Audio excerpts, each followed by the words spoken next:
Hey everyone, this is Eric with Autodesk, and in this video I'm going to show you how to open your first family in Revit and how to take a look at that family to make sure everything looks correct and that all the data and parameter information is correct for your product. So the first thing we're going to want to do is we want to load our family into our project. So I have a project open here. It is blank right now, but we are going to add something to that. And so the first thing I want to do is I'll go to Insert tab and then Load Family. And then I'm going to find the file that I would like to load into this project.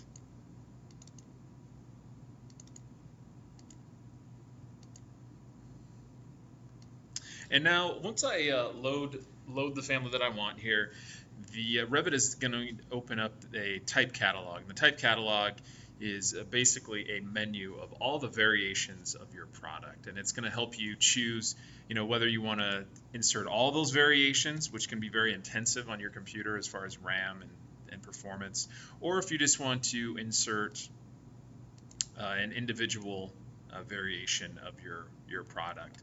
In this case, because we actually want to review all of these different variations to make sure everything looks good, I'm going to select all of them, and I'll click OK. And now I'm loading that family into my project. And in the project browser over here, the lower left, you'll notice that now I have a new Revit family that is loaded under Furniture, of course, because that's what we're working with. From here, I am going to insert the newly loaded family into our design. And there is our chair.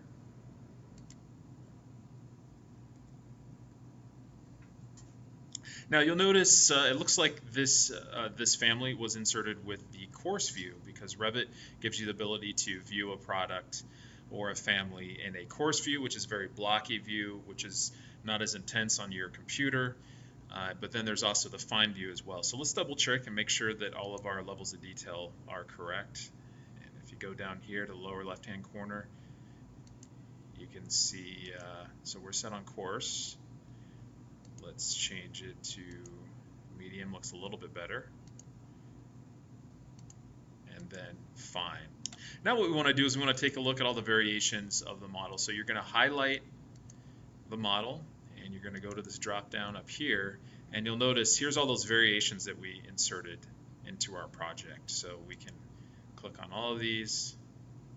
There's one variation. Revit's going to change them out as we go through each one of them. Now what we want to do is we want to look at the background, the text information. That's all the data and information on this product that Revit families let you insert into the model. And so I'm going to highlight the model. I'm going to come up here to Type Properties. I'm going to click this, and that's going to bring this other window up. And from here, I can see all of the information that I need. So it looks like we have the URL, which is the web link to the manufacturer's website. And then even more specifics there. We have the model number, which will change depending on what variation that you've chosen, and some other good stuff. You get a little description here as well, which is nice, and then you get a copyright and a lot of other information as well. So it's looking like everything's checking out here and looking like this Revit family is very healthy.